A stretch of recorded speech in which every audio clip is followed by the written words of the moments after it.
Oldingi darsimizga muvofiq ravishda bu darsda ham HTML elementlarining tarkibiy qismiga to'xtalib o'tamiz. Chunki biron bir narsani o'rganayotganimizda, shu o'rganilayotgan narsaning fundamental asoslari nihoyatda muhim hisoblanadi. Elementlar bu boshlang'ich va yakunlovchi teklardan hamda matndan iborat. E'tibor bering.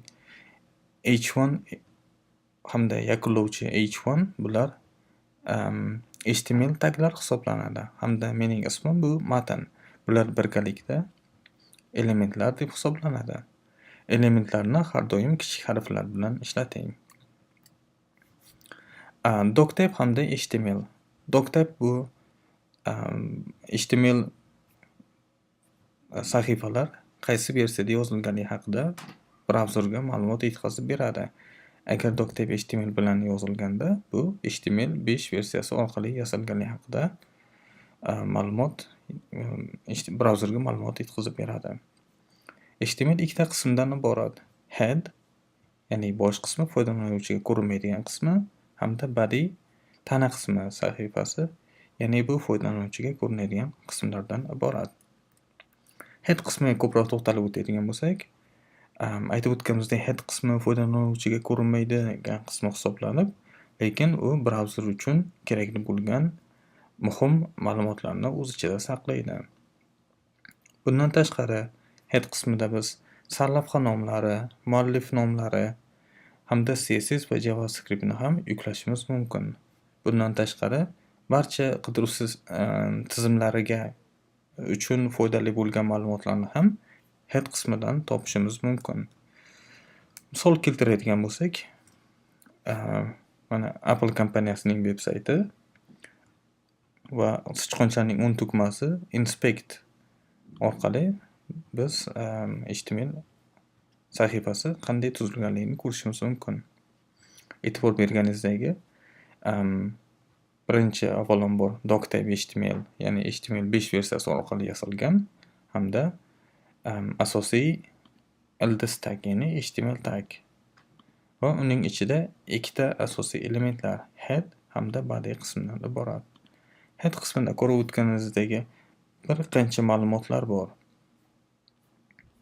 Ya'ni bu yerda meta taglar hozircha bizga kerak emas. Mana bu yerda e'tibor berishingiz mumkin. Title qismi mana Apple. Ya'ni mana bu yerda ko'rgan barcha yozuvimiz bu sarlavha nomi hisoblanadi, ya'ni Apple.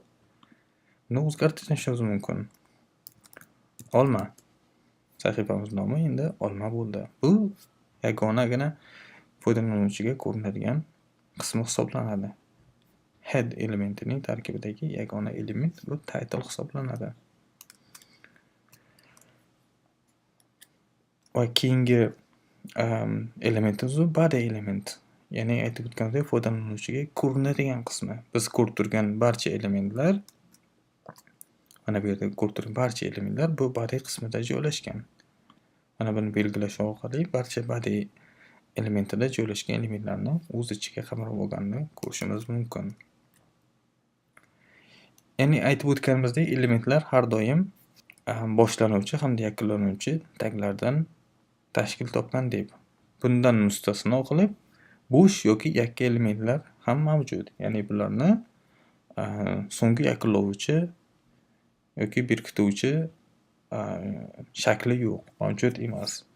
Bunday hollarda biz ikkita usulda yozishimiz mumkin.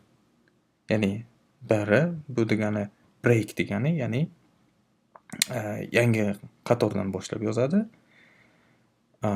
Yoki mana bunday o'z-o'zini berkitish orqali ham yasashimiz mumkin. HR bu horizontal ruler deydi. Ya'ni e'tibor bergan bo'lsangiz, veb-saytlarda uzun chiziq chizilgan bo'ladi. Mana buni horizontal ruler orqali yasash mumkin. Link taglar, ya'ni bu CSS ni yuklash orqali ko'rishimiz mumkin hamda image, ya'ni rasmlarni yuklash orqali ko'rishimiz mumkin. Mana bu yerda ko'rib o'tamiz. Figure, image. Mana ko'rib turganingizdek, bu yerda image. Uning o'zini yopuvchi qismi mavjud emas. Image dan boshlangan va shu bo'yicha tamomlangan. HTML atributlari, ya'ni xususiyatlar. Bu nihoyatda muhim atribut hisoblanadi. Keyinchalik atributlar haqida ko'proq o'rganamiz, lekin bilib qo'ygan ma'qul.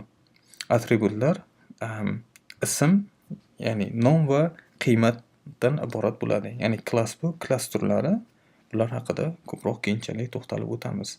Ya'ni asosan bular boshlang'ich taglarda joylashgan barcha ma'lumotlar, bular atributlar hisoblanadi.